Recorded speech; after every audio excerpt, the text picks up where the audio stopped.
This is your government video on congressional leadership. Both chambers, the House and the Senate, often pick members of their own party to various leadership positions, which have various amounts of power over the members in each chamber. The most powerful person, arguably, in all of Congress is the Speaker of the House. This only exists in the House. There is no Speaker of the Senate. The Speaker of the House is very powerful. They're also the third in line of succession, so it goes President, Vice President, then Speaker. But the Speaker of the House is chosen by the majority party, so they're really the majority party's leader in the House of Representatives, and they get to control the larger of the two chambers. Because the House is larger, meaning it has 435 people, there's a lot more rules and restrictions in ways that they control their members and how bills can move through the House. The Speaker and the majority party get to decide that. In addition to the Speaker, the majority party and then the minority party get to pick leaders. This is basically the party leader that's in charge of party strategy. So if a bill comes to the chamber, the party leader is going to decide if they should vote yes, vote no.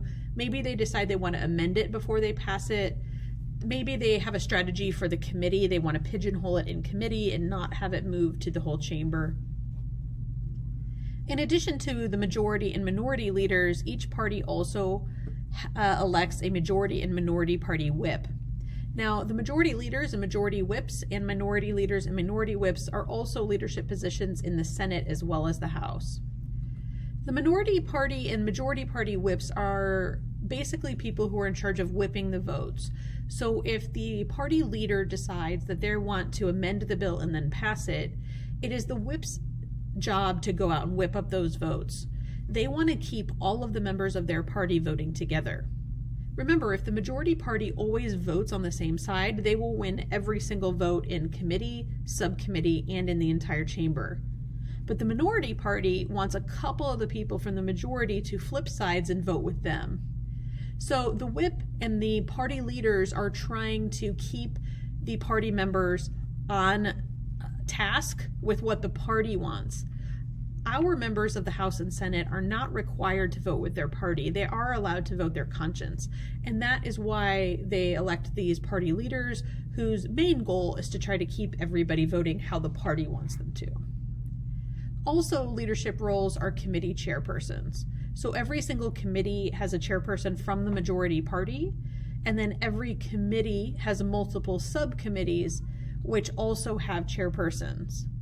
The majority party will not only have the majority of people on each committee and subcommittee, but they will also have the chairmanship on each of those. All of the selection of every leadership role in both the House and the Senate is elected at the beginning of every 2-year session. So we have elections in November. Once new people are inaugurated on January 3rd, then they have what's called a party caucus or conference where they elect various leadership roles. Now, the Speaker of the House is extremely powerful, and here's just some basic lists of powers. They not only preside over the House, which means they control the gavel.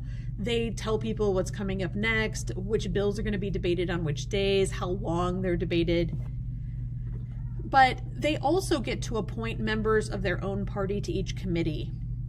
And that is really important because the Speaker can pick certain members of their own party to put on more important committees, like the Conference Committee. This is the committee that rectifies differences in bills between the House and Senate versions before they're sent to the President. So it's very powerful. They are also the chairman and get to appoint members of their committee to the Rules Committee.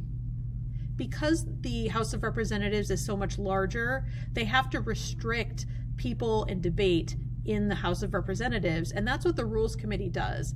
It's a committee that decides various rules, and the Speaker gets to be the chairman. So they get to set the docket. The docket is the order in which they're going to debate certain bills, which days and times. They get to set that calendar and the agenda for the House of Representatives. They also can say, hey, each party only gets 10 speeches and you have to do a speech either for or against. And then the party would have to go out and try to figure out which members of their party are going to be giving speeches on behalf of the party. They also get to issue rules for debate or amendments to the bills. They can issue open or closed rule. If it's an open rule, then that means the bill is open for amendments. That means in committee or in the debate of the entire chamber. They can also issue a closed rule. That would require that the whole bill goes through committee and floor debate without any amendments. It would have to be debated and voted on as is. Speaker also gets to assign bills to committees, and they can also use their political persuasion to put bills on committees where they think members of their own party are going to be more loyal to the party. And obviously, the Speaker has lots of access to the media that general members of the House and Senate do not have. They are often interviewed about their opinions, about the party's opinions, and that, of course, gives them lots of fundraising power, so it's easier for them to fundraise money to get reelected. And so they have a lot of influence over how bills move through committees and whether they get passed or not.